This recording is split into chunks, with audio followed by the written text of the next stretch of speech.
Yep. I went out to lunch, got a salad at a local restaurant. Salad was a little brown, so I returned it. And by that night, I was definitely ill. It was just all water, very violent diarrhea. Ugh. Right. So, not funny. Seriously. It's not funny, but we're here, right? So let's talk to you a little bit about Braylon Daniels, right? She lives in Toledo, Ohio. Last month, she gets a salad at a restaurant that was a little brown, and she sends it back. And by that night, as she told 13 ABC in Toledo, Ohio, she was deathly ill. All water, violent diarrhea, around the clock. It put her in bed for weeks. And that's all over a salad that she had already sent back. A salad. See, always trying to make us be healthy. But in 2026, everything's fine, right? We have just wonderful healthcare and no issues when it comes to viruses and that kind of things. But this is what we call Cyclospora. It's an infection. It's watery. It's relentless. It's the kind of sickness that empties you out until a hospital has to put the fluids by IV back into you. And so in Michigan alone, 44 people have been hospitalized. And Braylon is not just one salad in one city. It's now 34 states. Cases are climbing since May, and investigators may have a possible idea, but they don't know for sure exactly where it's coming from. Right. And so this is the real story, because the people whose job it is to catch this before it reaches your kitchen, before it gets to your salad, are the exact people this government has spent the past year plus firing, cutting, and putting on this political leash. I'm Dr. Haydée Brown. And I'm Dr. Sonya Sloan. And we are AYA.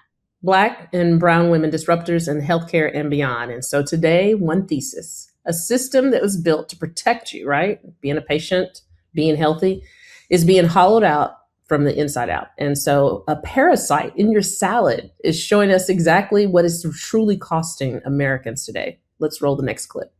Got some breaking news that we're starting with tonight. In just the last few minutes, sources telling us that officials are closing in on the possible source of that parasite outbreak that has spread in parts of the country. Sources tell NBC News this, that the FDA is investigating iceberg lettuce supplied to Taco Bell. Okay, so iceberg lettuce supplied to Taco Bell by the company Taylor Farms. No more Taco Bell. I love Taco Bell. You like Taco? So let me tell you what this illness does, because a stomach bug doesn't even begin to cover it, you guys. So Cyclospora is a microscopic parasite, and you get it from contaminated fresh produce, leafy vegetables, herbs, berries, and then you feel nothing for about a week, and then it hits you, literally. Watery, explosive diarrhea, cramping, nausea, no appetite, and this fatigue that just flattens you. You can't do anything. And here is what sets it apart from just the 24-hour bug that most people are picturing. If it's untreated like that for weeks, it can even relapse, and it can make it worse. And yeah, people lose real weight, but it's really dehydrating, and possibility of death is a serious factor, Dr. Brown.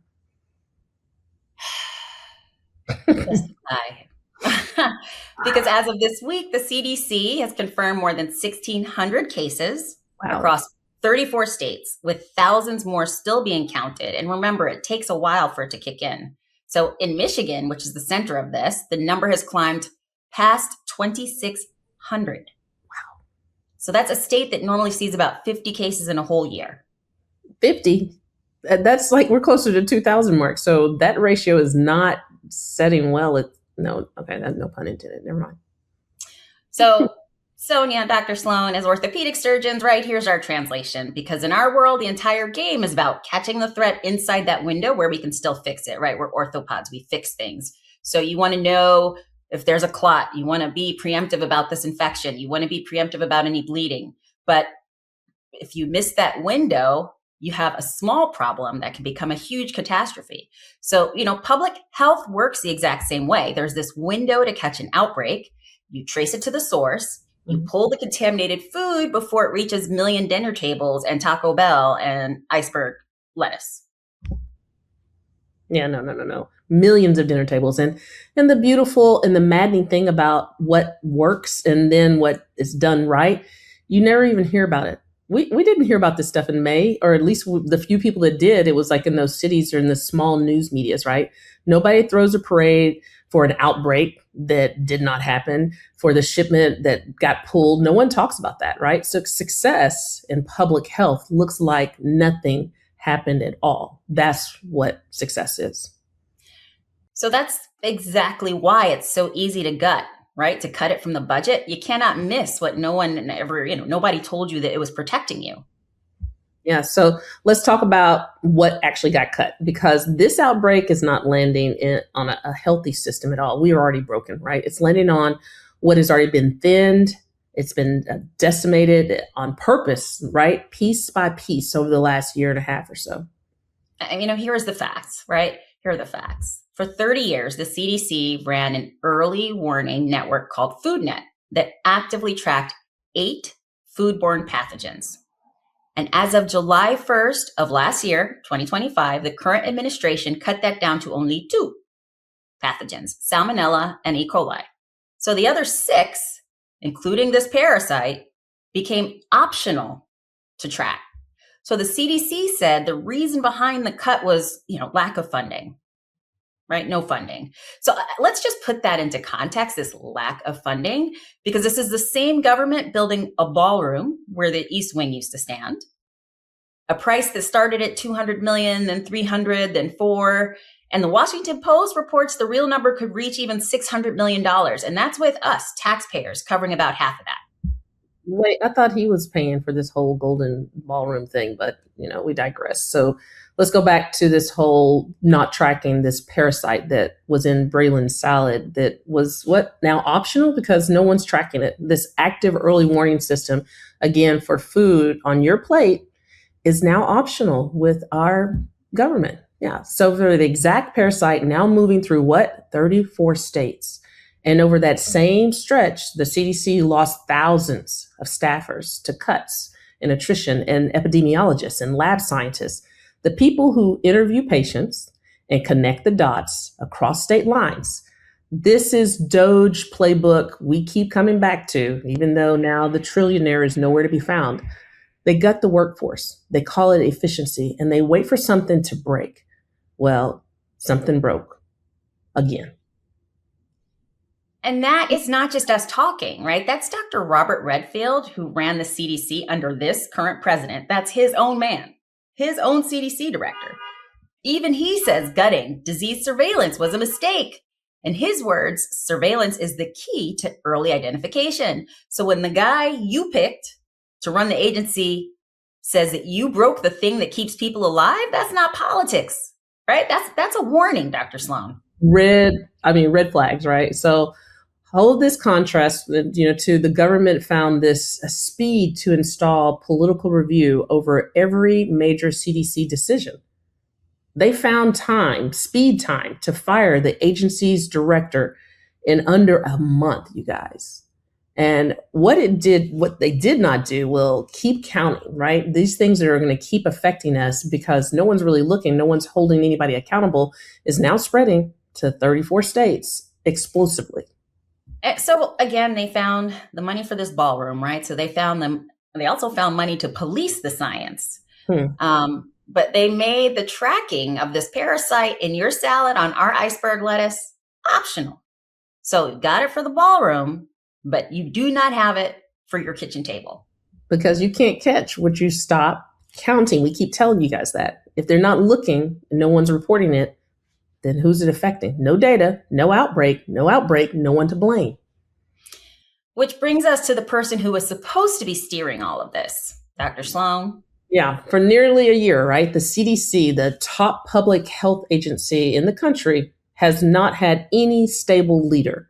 Last month, the last confirmed director, Susan Monterez, last stated, that she was put out. She was fired by the Secretary of Health and Human Services, Robert F. Kennedy Jr., and by her own testimony, she was fired for 2 things: refusing to rubber stamp vaccine decisions she did not agree with, and number 2, refusing to fire career scientists for no reason at all. Like the ones that are monitoring our food quality? Listen to that again. So the first Senate confirmed CDC director of the current Trump administration was removed for the crime of what? Doing her job. Right. So this week, right, the president's new nominee, Dr. Erica Schwartz, sat before the Senate. Let's roll the next clip. Chairman, you have my assurances that I will continue to lead by my integrity. I will never compromise on the science. I will always have the public's health in mind. I have spent over 25 years making sure that my— That's not quite the direct answer I'm hoping for. I'm just saying that. And I know you've been through a murder board. One more time. I believe you're a woman of integrity. I accept that. But will you have the ability to say no to junk science and to say yes to that which has been firmly established and to stick up for what is actually right and true as opposed to that which is superstition and prejudice? Chairman, I've always stood up for what is right and what is true, and I believe that I will continue to do that. You have my assurances that I will do that. I will never betray the science, ever. I will go where the science leads us. I will not have predetermined answers to conclusions. I will make sure that the CDC is focused on scientific rigor, that the CDC is focused on radical transparency, as we discussed in your office, and that the CDC, which is the most important thing to regain public trust, is that we lead with humility. So that was Senator Bill Cassidy, a Republican, a physician, the man who cast the deciding vote to confirm Kennedy in the first place. Yes, that Cassidy, that's him. The same one that Trump put him out recently. So nonetheless, I digress. He spent that hearing asking one question over and over and over again. When the science and the politics collide, what are you going to do? And, I want everyone to listen closely to how she answered it. Roll the next clip.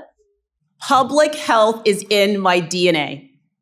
I'm here because I want to continue serving our nation and because I believe deeply in the mission of the CDC. If confirmed, my first priority will be restoring trust in public health institutions through radical transparency and unwavering scientific integrity. As CDC director, my sacred responsibility is to provide the American people with public health guidance that is clear, honest, and evidence-based. I will never betray the science. I will never betray the science. She said vaccines are safe and effective, true and good. But when Senator asked her the real question, whether she would stand up to Kennedy and Trump, she listened to if you listen to what she was actually saying, right? She said that the secretary, Mr. Secretary, will allow her to direct. She said Kennedy's going to let her be the boss. Is he going to allow her? What do you guys think? Not, I will lead this agency. He will allow her. That's a difference, right? That's not a yes answer. It's a permission slip. And Senator Cassidy himself said afterward that she had been over-prepared and that her answers missed the mark. When the Republican who put her boss had the deciding vote to put her boss in his job, when he's not convinced that she will defend the science, that's not a small thing, right? This is an alarm going off inside Trump's own party, the GOP. And so why does this land differently for Black, brown, and poor communities? It's because we carry a long memory of what happens when the official system decides that some people are not worth counting. When the hospitals would not open their doors for the midwives in the rural South that kept Black mothers alive. And so when the clinics would not come to our neighborhoods, the Black Panthers ran their own. When free sickle cell screening, when the government would not even test us for it, now we have a possible cure. So hear us when we say, when this country refused to count us, we counted ourselves, and we always have, we always will. We found ways. And that's not history, Dr. Sloan. That is a live clinical fact. Black women in this country still die from pregnancy at nearly 3 times the rate of white women. We're going to keep saying it until that rate changes. Mm-hmm. A Black woman with a college degree is still more likely to die in childbirth than a white woman who's never finished high school. And guess what? You do not close a gap like that by looking away from it. You close it by counting it relentlessly, honestly, and out loud. So when your government starts making the counting optional, we recognize the move. We know exactly who disappears from the record first. Because you can't catch what you stop counting. So here's what you can do, though. There's 3 things this week. One thing first. We are physicians. We're surgeons. We're not your physician, but you need general guidance. So talk to your doctor, your healthcare provider, as they want to call them. For anyone out there, this is your body, your doctor. You have to make the call, and you need to make that connection. So number 1, if you have had watery diarrhea for more than a few days, especially after eating fresh greens, do not write that off as just a stomach bug. You need to go to your doctor and ask by name. Hear me, you have to ask by name for a cyclospora test. So the standard stool panels that are usually given, it's going to miss it unless someone specifically orders it. So you have to ask for it. And the treatment is a common antibiotic, but you won't get it if you don't ask the right question. The right questions, right. And so then number 2, in your own kitchen. So wash your produce well, keep raw greens, away from other vegetables, and then watch your local health department's recalls. Go online and check it out. This parasite is very, very stubborn. And so washing lowers the risk, but it doesn't erase it. So follow the advisories that are out there. And then the third thing, number 3, is call your senator's offices. And we have 2 questions. 2 questions, and make them answer both on the record. Number 1, will you fully fund CDC disease surveillance so we can catch the next outbreak before it reaches a kitchen table? Mm-hmm. Number 2, will you only confirm a CDC director who actually follows the science over politics? And the correct answer is not, we'll look into it. It's yes or no on the record. Because the story they want is gross outbreak, wash your lettuce. The story we're telling you, though, is that somebody made the counting optional. So we don't even know if these numbers are real, right? It could be a lot worse. And optional is a choice. Somebody chose this. I think it was the Doge teenagers, Right? I mean, we can cut the staff. You can shrink the network. You can leave the top job empty for a year. But guess what? A parasite does not wait for that confirmation vote. A virus never checked your politics. When the system stops watching, everyone's plate is on the table, red states and blue states, your table too. So they keep telling you public health is big government. It is not. It is the difference between a salad and a hospital bed. And you can't catch what you stop counting. Yeah. So stay informed, stay vigilant, and stay loud. We're AYA, contributors to MeidasTouch Network, and proud members of the Meidas Mighty. Please subscribe, like, share, and follow for more updates. Have a great week. Bye, everyone. Want to stay plugged in? Become a subscriber to our Substack at MeidasPlus.com. You'll get daily recaps from Ron Filipkowski, ad-free episodes of our podcast, and more exclusive content only available at MeidasPlus.com.